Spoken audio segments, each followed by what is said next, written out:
ငါချဘူးတယ်ခုတော့ဒီလိုမဟုတ်တယ်မန်တက်ကြီးတွေတိုင်ဆိုင်တယ်ရေပိုက်စိတ်ဆုံးကိုစီကြိုင်လို့ရဲ့ကျွန်တော်တို့ဖြစ်ရဲ့တဲ့ကြံပွဲမော်တော်ကားနဲ့ရေပက်ခံထွက်မယ်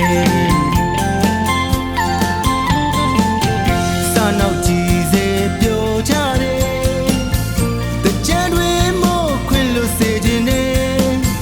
နှစ်သက်ခါတော့မင်္ဂလာချိန်မယ်ရေသပင်ပွင့်လွယ်လို့ပြောကြမယ်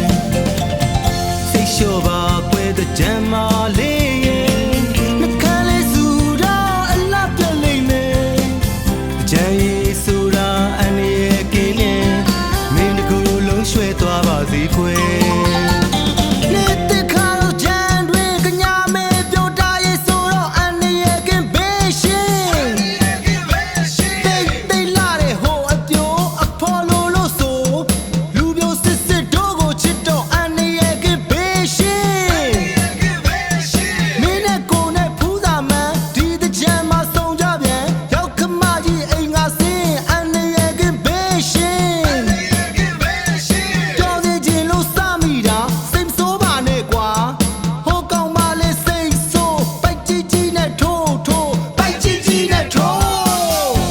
နောက်ကြည့်စေပြောကြတယ်